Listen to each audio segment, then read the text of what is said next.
Com Cristo no barco, não importa as circunstâncias, eu vou chegar do outro lado. Eu não sei você, mas eu tenho uma palavra para ir para o outro lado. Eu tenho uma palavra para seguir adiante. Eu não sei quem está me entendendo aqui. Eu tenho uma palavra para seguir adiante. Eu não tenho uma palavra para retroceder. Eu não tenho uma palavra para ficar parado. Eu não tenho uma palavra para desistir agora. Eu acho que os crentes ainda não chegaram. Eu não tenho uma palavra para ficar parado, reclamando da vida. Jesus lançou uma palavra sobre a minha vida e eu vou continuar. Aleluia! Eu não estou sozinho. Aquele que me deu a palavra está comigo. Aquele que me disse para seguir adiante está comigo. Aquele que me disse, vamos para o outro lado, ele está comigo. E não importa o barulho que a tempestade faça, não importa quanto meu barco vai começar a chacoalhar, eu sei que eu vou chegar do outro lado. Desistir não é uma opção, voltar para trás não é uma opção. Jesus está no barco. Esse não é o meu fim. Uma das piores sensações da vida, preste bem atenção nisso daqui.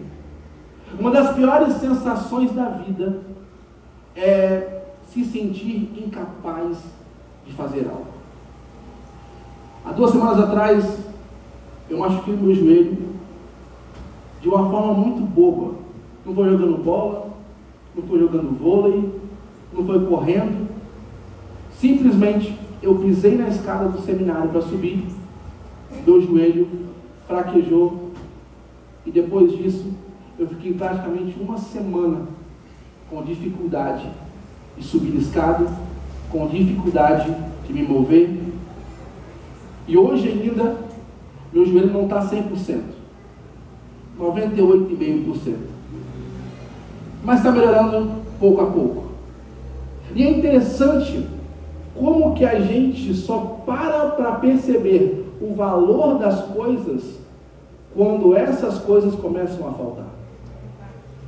A gente só para perceber o valor da movimentação de um joelho quando esse joelho começa a não fazer aquilo que ele deveria estar fazendo.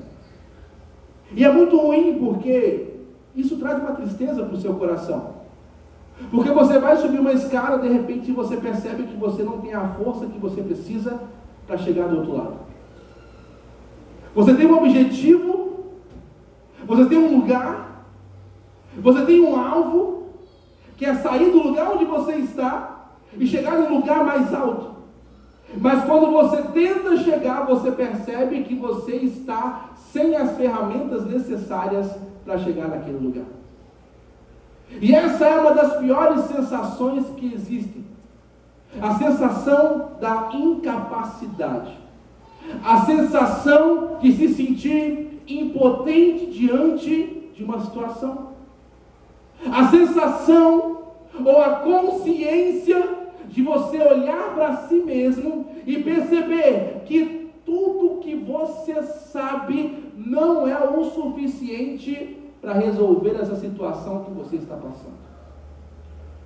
Você perceber que o seu dinheiro não é o suficiente para te tirar dessa situação. Você perceber que a sua rede de contatos não é o suficiente para te tirar dessa situação. As suas habilidades não são o suficiente para tirar você dessa situação. Um dos piores sentimentos que existem é o sentimento de impotência, é o sentimento de incapacidade. E eu acredito que era exatamente esse o sentimento que prevalecia no coração e na mente dos discípulos que estão enfrentando essa tempestade. A gente tem que lembrar que pelo menos nesse barco nós temos 4 pescadores experientes. Nós temos Pedro, André, Tiago e João.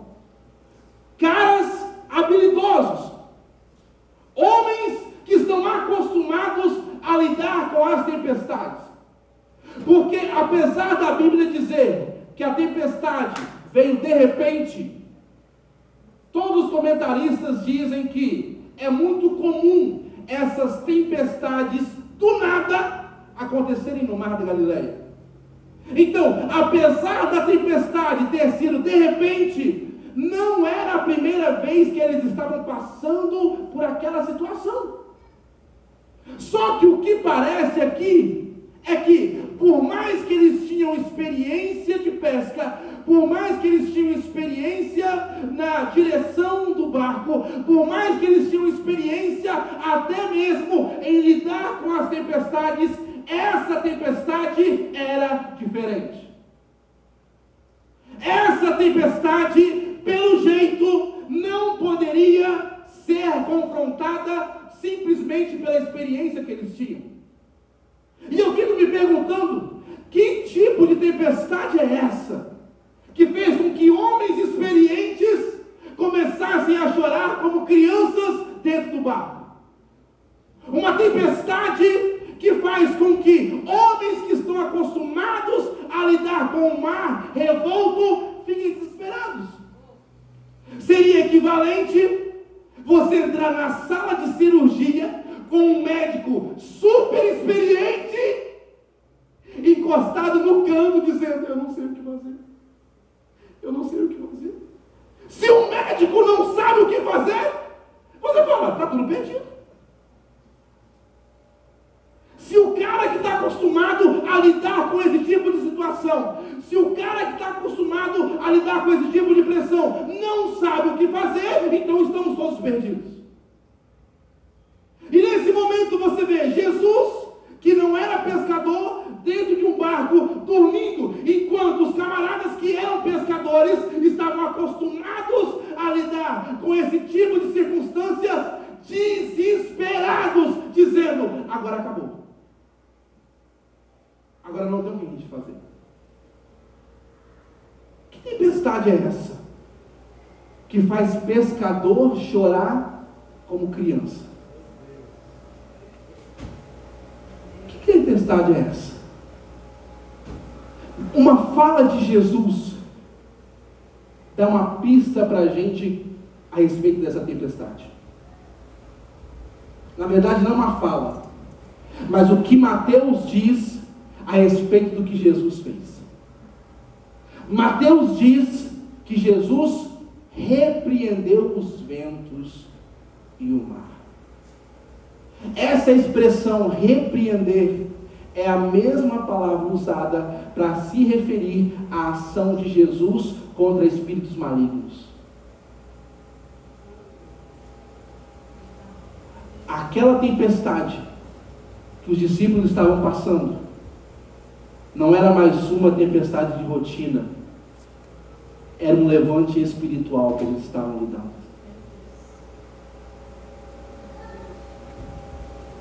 Mas por que, pastor, um levante espiritual?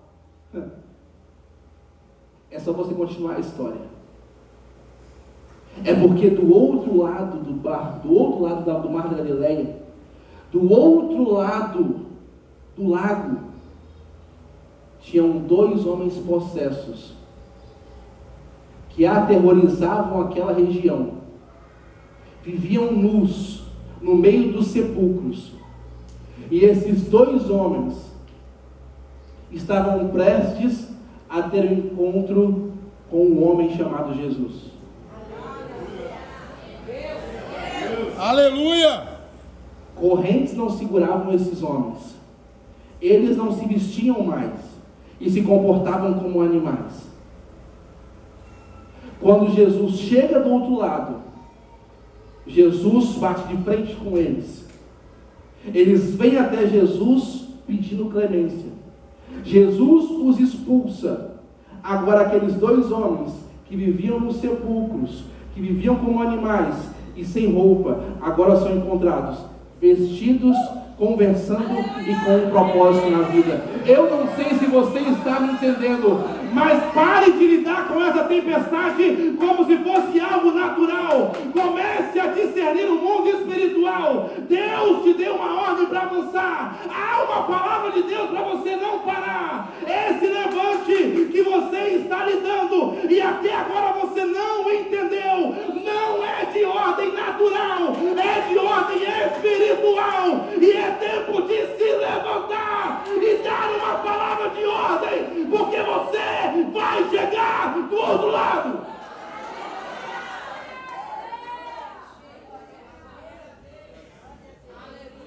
Você tem que chegar do outro lado. Você tem que chegar do outro lado. Sabe por quê? Porque existe gente para ser tocada lá pela sua vida. Existem pessoas para serem tocadas lá pela sua vida. Existe uma família para ser alcançada pela sua vida. Existe um homem, existe uma mulher para ser alcançado pela sua vida. E o diabo sabe que se você chegar do outro lado, Jesus chega com você. Ah, meu Deus do céu. Alguém tem que ouvir isso aqui? Ele sabe que se você chegar do outro lado, você não vai chegar sozinho. Jesus vai chegar com você.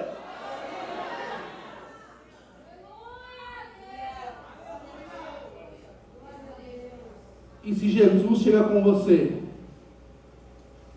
milagres acontecem. Libertação acontece. Transformação acontece, novo nascimento acontece, o sobrenatural se manifesta. Ei, se Jesus chega com você, tudo muda.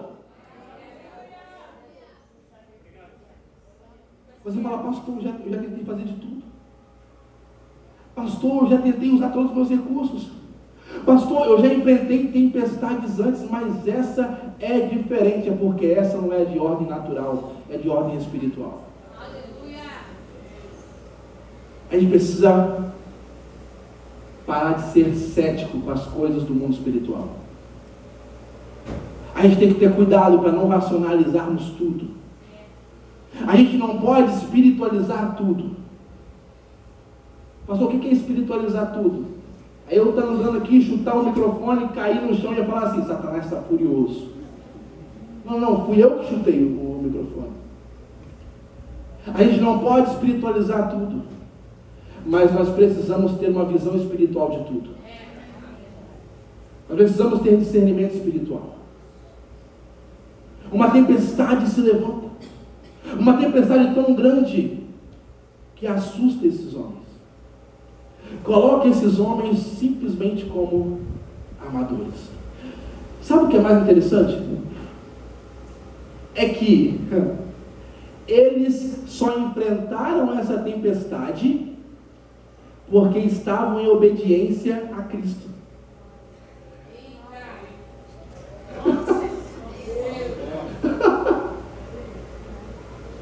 Ele para o seu vizinho e fala, obedecer a Cristo vai te levar a algumas tempestades.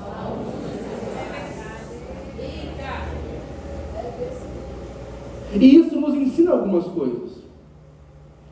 Isso nos ensina, por exemplo, as tempestades nos ensinam, por exemplo, que nós não temos o controle de tudo que acontece com a gente.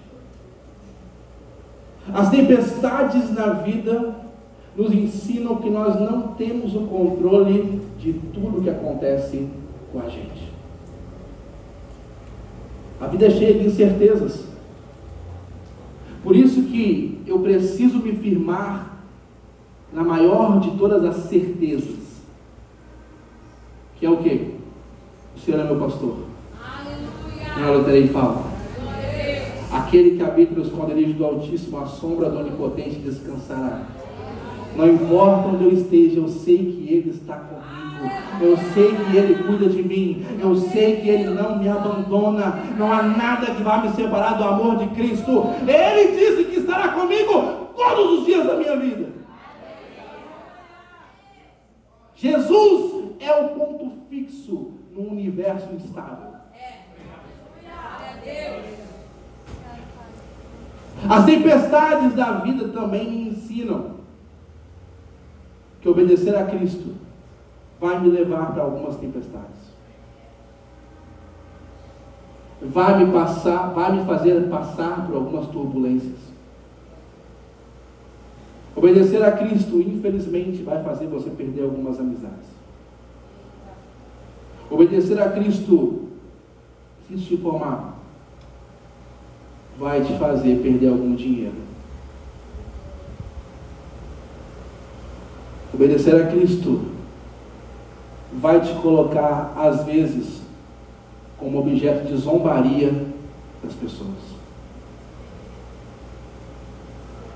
Obedecer a Cristo vai te levar a muitas renúncias na sua vida. E se você olhar o texto, nos versos anteriores, é exatamente sobre isso que Jesus está falando. Sobre a renúncia que é exigida de cada um de nós para seguirmos. Ele entra no barco, os discípulos entram com ele e uma tempestade os espera. Porque quem anda sendo guiado por Cristo não anda por acaso, anda por propósito. É por isso que você vai passar por algumas tempestades. Quando eu olho para esse texto e vejo que esses homens, mesmo em obediência a Cristo, passaram por tempestades, eu entendo que às vezes a tempestade vem para medir o meu nível de fé. Nada melhor para medir o nosso nível de fé do que as tempestades.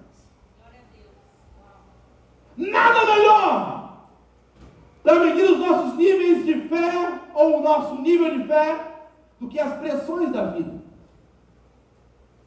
Eu lembro quando eu era mais novo, tinha um pé de manga no quintal da minha casa. Quando chegava no outono, as folhas caíam, eu tinha que limpar o quintal, pegava uma sacola grande, jogava todas as folhas ali, e no primeiro momento, a sacola estava cheia. Mas aí sabe o que eu aprendi? Se você pressionar as folhas, você vai perceber que estava cheio de espaço vazio.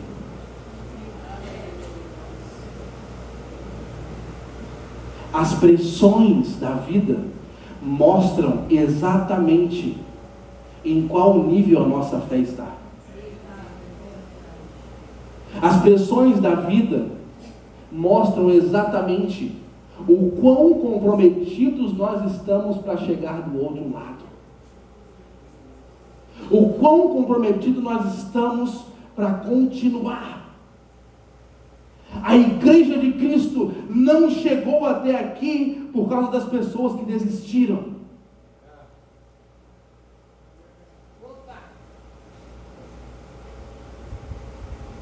Se você chegou até aqui, é porque teve uma pessoa que não desistiu. Aleluia. Se você está aqui hoje, é porque teve uma pessoa que não desistiu. A igreja de Cristo, ela não chegou até esse lugar por causa das pessoas que desistiram. Nós chegamos até aqui e vamos continuar, justamente porque somos imparáveis. Nós somos imparáveis. A tempestade pode chacoalhar o barco, mas a gente continua firme. A água pode estar entrando dentro do barco, mas se Jesus está no barco, eu não saio do lugar.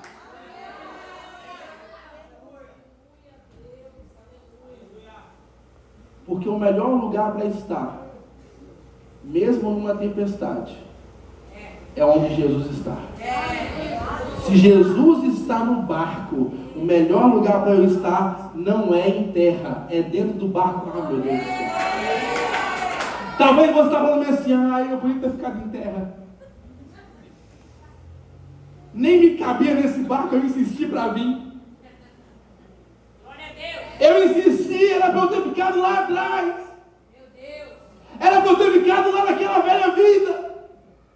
Para que eu me levantei para me comprometer mais com a igreja? Para que eu fui dizer para a pastora, olha pastora, esse ano eu vou servir mais a igreja? Para que eu fui dizer isso? Para que eu fui falar que esse ano eu ia ser dizimista, esse ano eu ia servir em algum ministério da igreja? Para que eu fui falar que esse ano eu ia participar dos cultos de oração na segunda-feira? Para que eu Senhor foi falar, parece que uma tempestade se levantou, parece que o barco vai afundar. Ei, Jesus está no barco, Ele está no barco, ei, Jesus está no barco, então fica no barco, não sai do barco. Se Ele está aí, é aí que você tem que estar.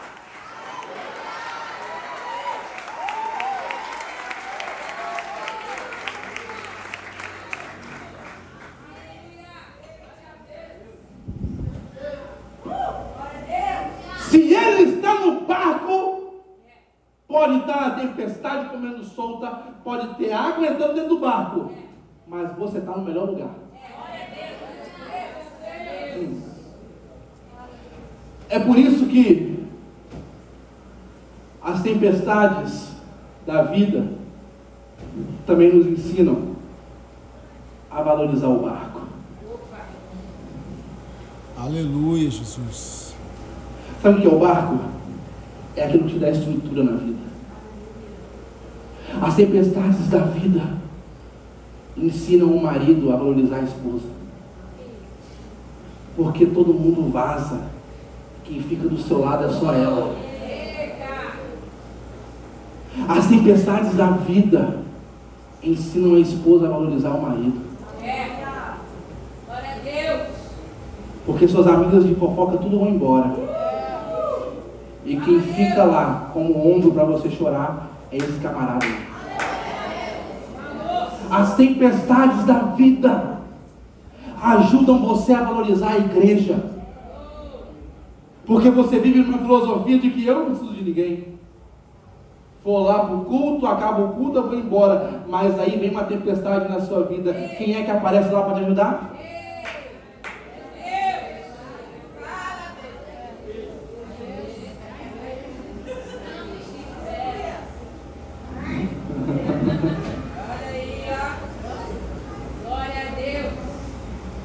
As tempestades na vida são oportunidades para nós vermos o poder de Deus se manifestando na nossa história. E é sobre isso que esse texto está falando. Mateus aqui, ele está dizendo para nós que não há poder maior nesse mundo do que o poder de Jesus. Quando você lê um livro da Bíblia, você precisa ler entendendo que esse autor escreveu esse livro com um propósito específico.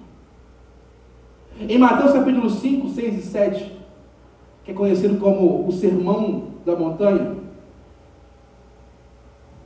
Jesus está tratando sobre os ensinamentos de como um cidadão do reino de Deus deve viver. Mateus então organiza o seu livro, o seu evangelho, de modo que o capítulo 5, 6 e 7 contém uma grande porção dos ensinos de Jesus.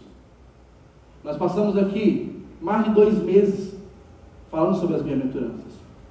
E ali nesses capítulos, Jesus fala sobre felicidade, Jesus fala sobre influência, Jesus fala sobre relacionamentos, Jesus fala sobre generosidade, Jesus fala sobre oração, sobre jejum, Jesus fala sobre disciplinas espirituais. Jesus, em Mateus 5, 6 e 7, ele fala sobre riquezas materiais e riquezas espirituais.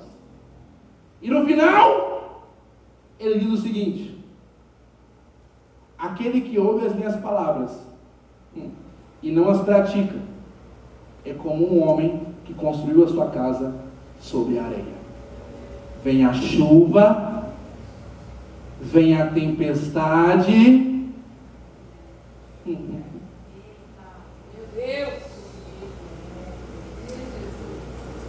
O problema é que os discípulos estavam no culto de domingo quando Jesus pregava. Mas eles se esqueceram que aquele ensino só tem poder se for praticado na segunda-feira.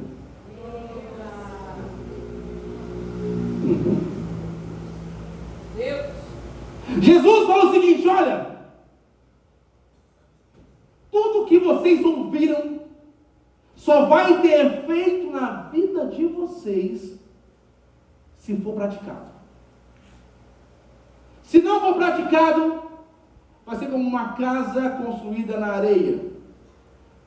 A chuva vem, a tempestade vem, os rios vêm e levam tudo.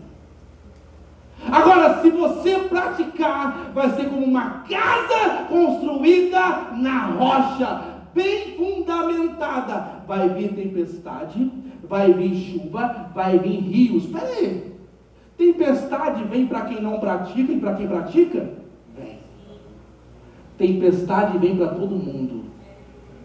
A diferença não é quando a tempestade vem, a diferença se manifesta em quem permanece depois que a tempestade passa.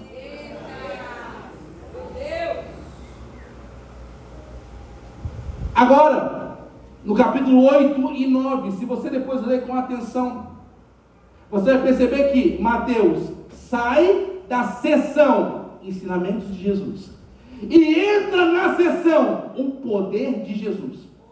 Porque agora em Mateus capítulo 8 e 9, Jesus vai ser apresentado como aquele que tem poder sobre a enfermidade, aquele que tem poder sobre os demônios e aquele que tem poder sobre a natureza.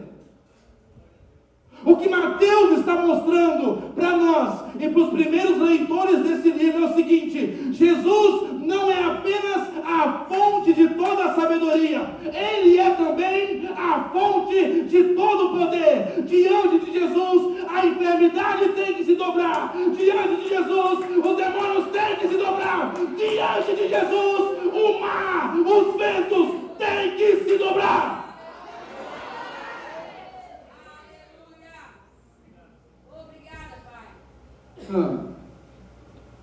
Agora ele começa a falar sobre isso. E ele não apenas fala do poder de Jesus em ação quando Jesus está presente. Ele diz também que o poder de Jesus é tão grande que para que uma mudança aconteça, ele nem precisa estar fisicamente presente.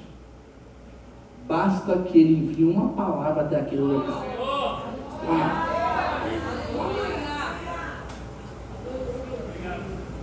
A Bíblia diz que o leproso veio até ele. Em Mateus 8, do 1 ao 4.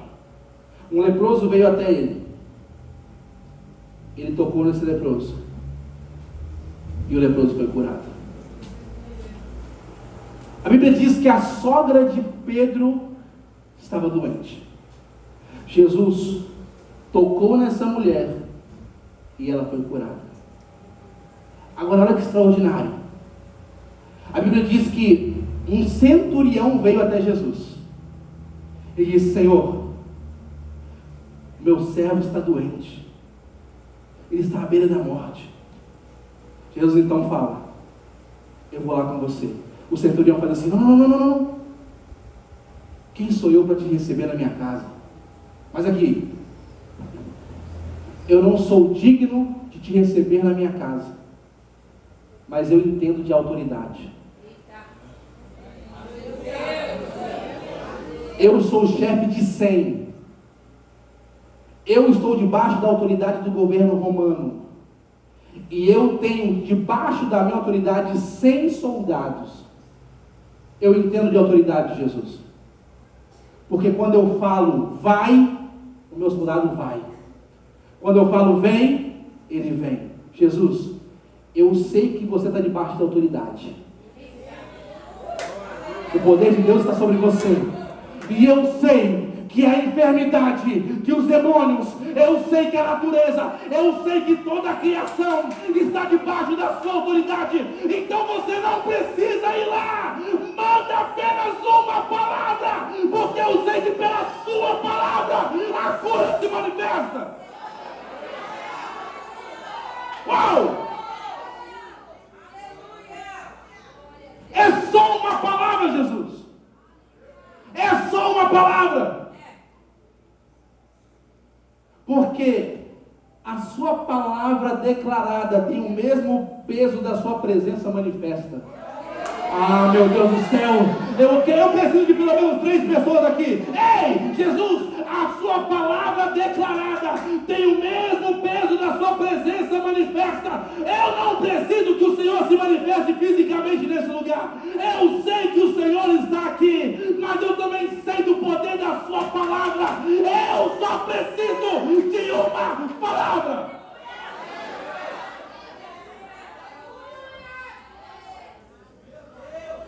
Eu não preciso de um arrepio, eu só preciso de uma palavra manifesta.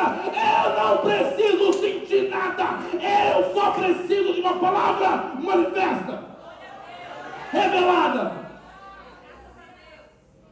Se a palavra é declarada, há um potencial enorme do poder se manifestar. Se a palavra é declarada, há um potencial enorme das coisas começarem a mudar. É por isso que Jonas não queria ir para Nínive. Porque o povo de Nínive, lembra Jonas, aquele que foi engolido por um peixe grande? Deus falou para Jonas, vai para Nínive. Jonas não queria ir para lá. Por que Jonas não queria ir para Nínive?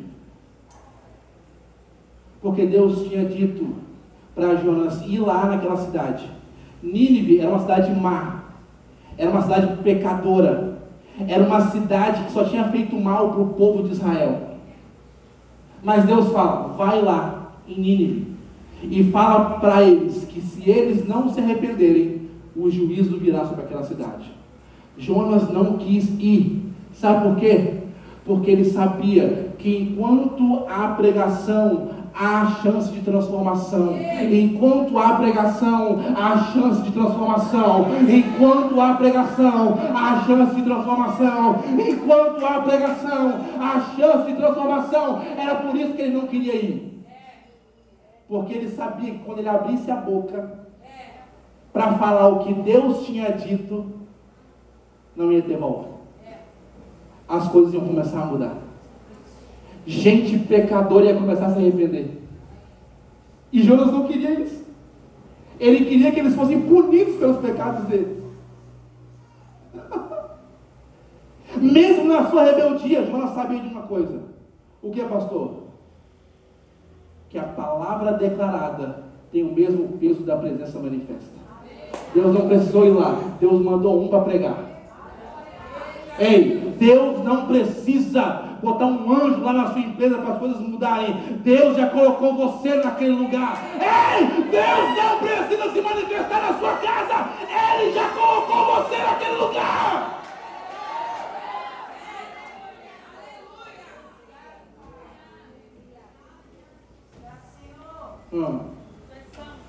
Eita, boa.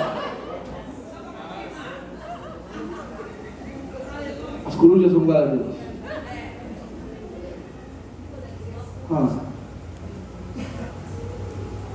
Está comigo? Amém. Pode continuar pregando? Amém. Jesus tem toda a autoridade. Jesus tem autoridade sobre as enfermidades, tem autoridade sobre os demônios, tem autoridade sobre a natureza. O que esse centurião entendeu, nem os discípulos tinham entendido. Que a palavra declarada tem o mesmo peso da presença manifesta. E é isso que Mateus quer mostrar para a gente aqui, guiado pelo Espírito Santo. O poder de Jesus sobre tudo e sobre todos. Por isso que ele nos conta essa história. Jesus deu ordem para eles atravessarem para o outro lado. A Bíblia diz que Jesus entrou no barco e os discípulos entraram com ele. E aqui a gente vê um aspecto da humanidade de Jesus. Jesus, 100% Deus, 100% homem. Mas aqui a gente vê o aspecto da humanidade de Jesus. Jesus tinha ministrado o dia inteiro, ensinado, pregado, orado por pessoas o dia inteiro. Agora Jesus entra no barco, uma viagem de aproximadamente 16 quilômetros. Ele sabe que ele tem algumas horas para dormir. Ele então pega um travesseiro, como Marcos diz, deita na polpa do barco e vai dormir. Que cena linda! O barulho das ondas.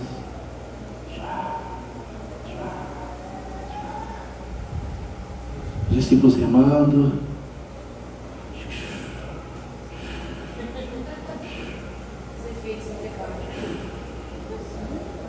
Aí você olha, imagina a cena. Você está lá remando.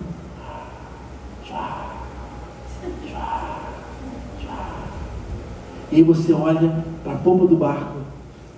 Jesus, o Filho de Deus, está dormindo no seu barco. Imagina isso. Eu não sei como é que você é para receber as pessoas na sua casa. Mas quando você recebe alguém que é uma autoridade, que você reconhece essa pessoa, uma das formas dessa pessoa mostrar que ela está à vontade na sua casa, ela fala assim: tem um lugarzinho aí para eu dar uma deitada? Você fala: meu Deus, uau, falou que ia dormir na minha casa. Jesus deita, fecha os olhos e dorme. E aquela cena linda, de repente, começa. O vento começa a ficar mais frio. O barulho do vento começa a incomodar. Pedro olha para André, André olha para Pedro, Tiago olha para João, João olha para Tiago e fala: rapaz, eu já passei por isso antes. Pela minha experiência, o negócio vai dar ruim. Eles percebem que está longe demais para voltar. Eles têm que continuar. De repente, o vento aumenta, a tal ponto que eles não sabem mais o que fazer. E aí então as ondas começam a invadir o barco. E o que parece é que todo mundo vai morrer, porque o barco está cheio d'água, o barco vai afundar. E agora o que nós vamos fazer? E aí de repente eles olham para Jesus e Jesus está...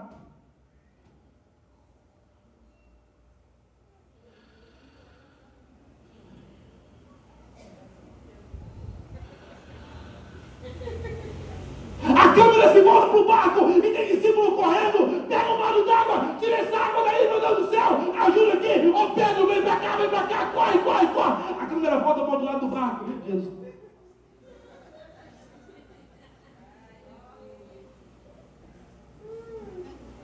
E aí de repente, eles olham para Jesus e falam: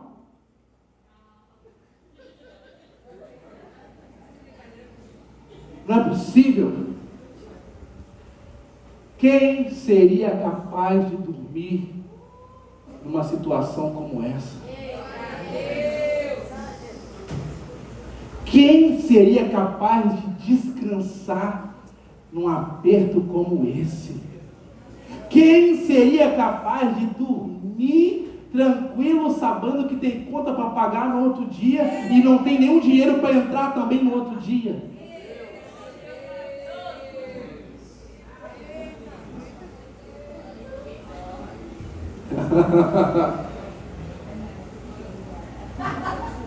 O Salmo número 3 diz: deitamos, dormimos e nos levantamos, porque o Senhor nos sustentou. Deitamos, dormimos e nos levantamos, porque o Senhor nos sustentou. O Salmo número 4 diz: em paz me deito e logo durmo, porque o Senhor é a minha segurança. O Salmo 127 diz: o Senhor dá aos seus enquanto dormem. Aleluia, Deus! Sabe qual é o maior sinal de confiança em Deus? É quando você coloca a cabeça no travesseiro e dorme.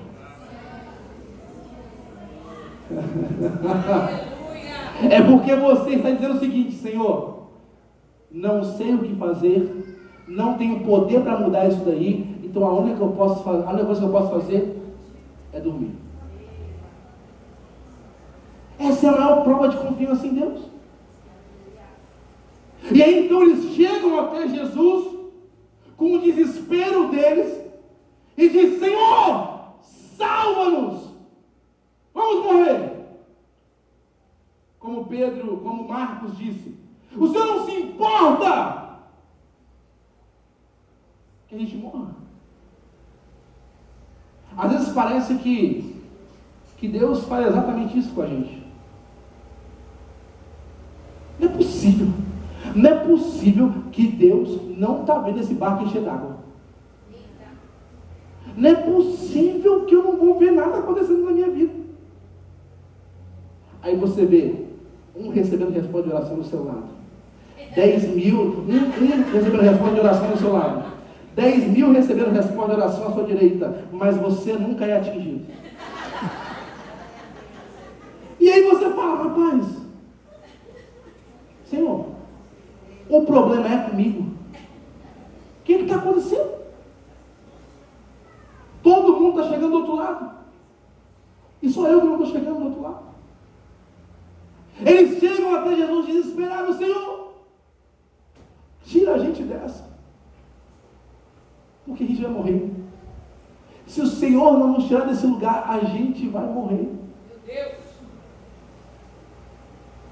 A Bíblia diz que Jesus se levanta, não de acordo com o desespero deles, mas segundo o seu poder. Entenda uma coisa: o seu desespero não desespera Jesus. Você não tem um Deus desesperado, você tem um Deus preparado. Alguém tem que ouvir isso aqui? Você não tem um Deus desesperado, você tem um Deus preparado. Aleluia! Você nunca vai ver Deus dizendo: rapaz, essa daí eu não sei não. Você nunca vai encontrar na Bíblia Deus falando: essa me pegou de surpresa. Espera aí que eu não sei o que fazer. Não. Jesus, aquele que tem todo o poder, aquele que tem toda a autoridade, se levanta. Se levanta. E a Bíblia diz que ele repreendeu o vento e o mar. Por que ele não repreendeu o mar e o vento? Ei, conversa com ninguém agora não. Por que ele não repreendeu o mar e o vento? Porque o mar agitado era só uma causa. O efeito era o vento descontrolado. O mar agitado era o que os seus olhos podem ver. O vento descontrolado, os seus olhos não podem ver. O problema é que a gente está tentando lidar com o mar. Porque pescador só pode tentar se ajustar de acordo com o mar. Mas o Criador dos ventos, o Criador dos céus e da terra, o Criador dos mares, ele não vai ficar brigando com o mar. Porque o mar é só o efeito. Ele vai falar com o vento. Ele vai lá no invisível. Porque ele sabe que qualquer mudança no visível começa no invisível. Ele sabe que para mudar o natural precisa mudar o espiritual. É por isso que parece que as coisas não estão acontecendo. Não. Deus está fazendo, mas ele não vai lidar com o fruto. Ele vai trabalhar na raiz. Jesus então repreende o vento e o mar. E a Bíblia diz que nesse momento se fez completa bonança. Essa expressão no grego é muito significativa, porque no começo a expressão é: uma grande tempestade surgiu, e no fim é: uma grande tranquilidade se manifestou. E entre a grande tempestade e a grande tranquilidade está Jesus. Os discípulos ficaram tão maravilhados que eles se perguntaram: quem é esse que até o vento e o mar lhe obedecem? Agora me ouça, para a gente finalizar.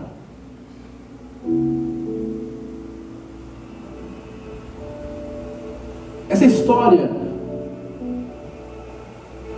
ela não é apenas uma história de Jesus repreendendo o vento e o mar.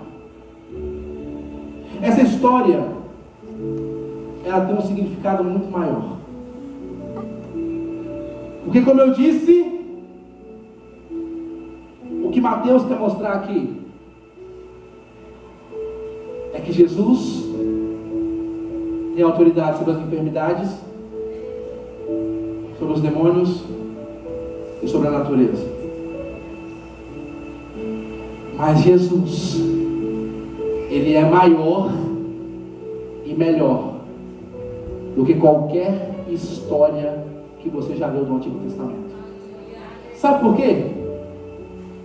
Porque a pergunta que eu faço quando eu leio esse texto é: quem é capaz de dormir no meio de uma tempestade? E eu descobri que tem um cara além de Jesus. E o nome dele é Jonas.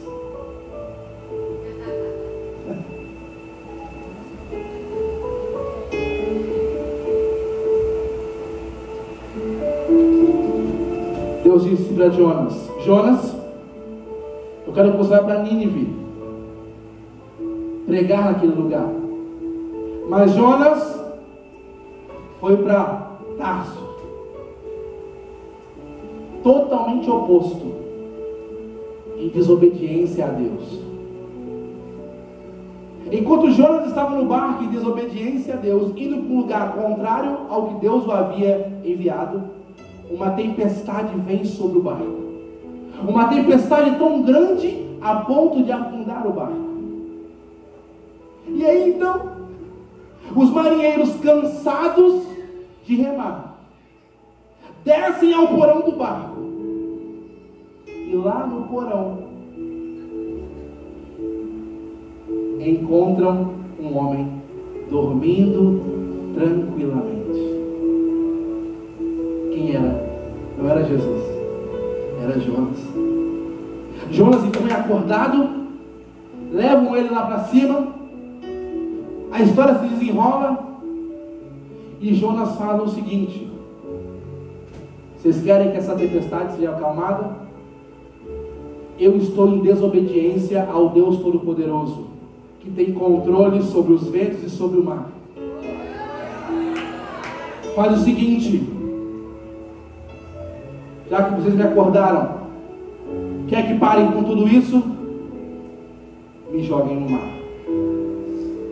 Jonas é jogado no mar, a tempestade acaba. Agora imagina um judeu que conhece todo o Antigo Testamento lendo essa história. A tempestade quase afundando o barco. Os discípulos vão até Jesus. Jesus se levanta. Mas ele não diz que estava em desobediência ao Deus Todo-Poderoso.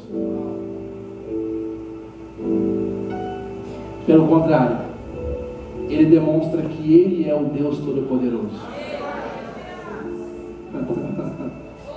Ele não pede para que ninguém jogue ele na água. Ele envia uma palavra para a água. Ele envia uma palavra para o vento: aquieta-te, acalme-se. E o vento parou, as águas se acalmaram. Sabe o que Mateus está dizendo aqui para mim e para você? Qualquer história extraordinária que você já tenha lido no Antigo Testamento, as de Jesus são muito melhor. Eu não sei se você já ouviu uma história muito legal, mas a história que Jesus quer construir na sua vida é muito melhor do que qualquer história que você já ouviu. Eu não sei se tem alguém me ouvindo aqui nessa noite. Ei! Por mais incrível que tenha sido uma história no Antigo Testamento, a história que Jesus quer construir na sua vida, ela é infinitamente melhor, ela é infinitamente maior, e essa tempestade, ela não vai te parar, essa tempestade, ela não vai te parar.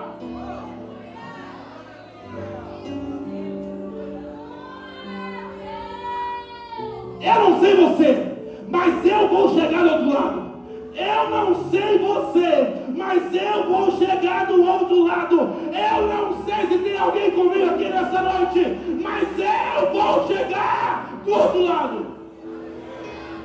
Não. Você não está um cara que vai chegar do outro lado. Você não está um cara que vai chegar do outro lado. Eu não sei você, mas eu vou chegar do outro lado. Eu não sei você, mas eu vou chegar do outro lado. Eu não sei você. Sacode essa pessoa perto de você e fala: ei, eu não sei você, mas eu vou chegar do outro lado. Eu vou chegar do outro lado. Eu vou chegar do outro lado. Oh! O vento balançou meu barco, mestre. Estou à beira de um naufrágio, mestre. Será que não vês? Será que eu vou perecer?